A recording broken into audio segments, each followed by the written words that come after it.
Listen to the dramatized audio version of the Holy Bible. Genesis 38. About that time, Judah left his brothers in the hill country and went to live near his friend Hira in the town of Adullam.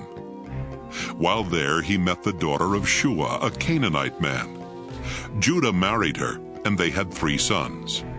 He named the first one She named the next one Onan.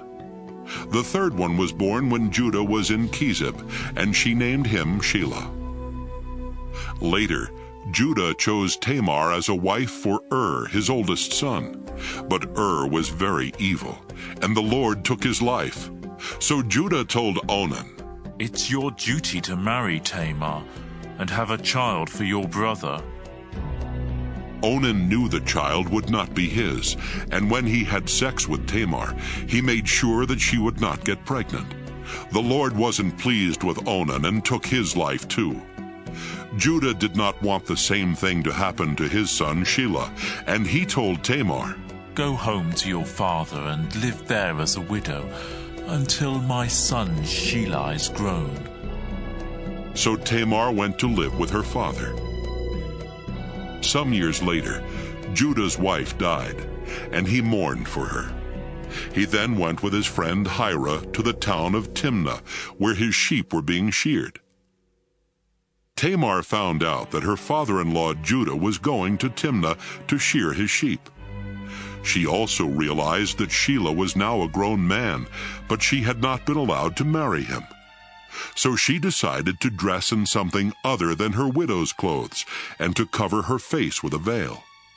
After this, she sat outside the town of Enaim on the road to Timnah. When Judah came along, he did not recognize her because of the veil. He thought she was a prostitute and asked her to sleep with him. She asked, "What will you give me if I do?" "One of my young goats?" He answered.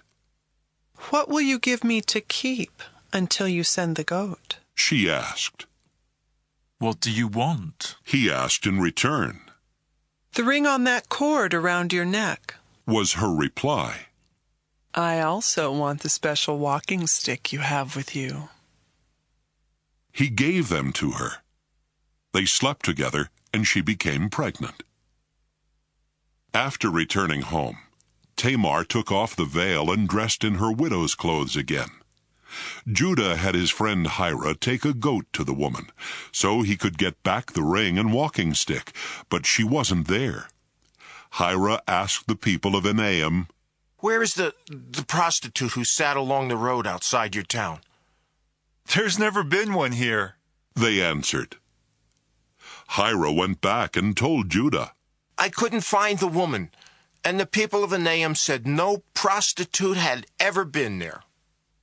"If you couldn't find her, we'll just let her keep the things I gave her," Judah answered. "And we'd better forget about the goat, or else we'll look like fools."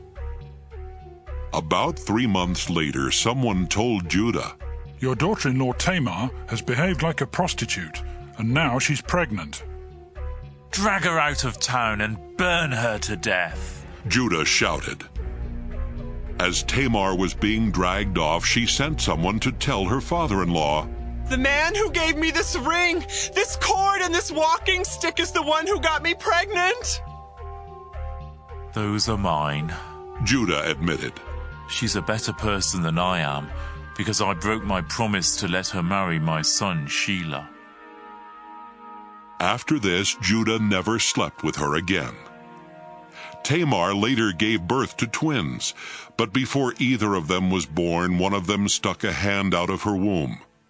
The woman who was helping tied a red thread around the baby's hand and explained, "This one came out first." Right away his hand went back in, and the other child was born first. The woman then said, "What an opening you've made for yourself." So they named the baby Perez. When the brother with the red thread came out, they named him Zerah.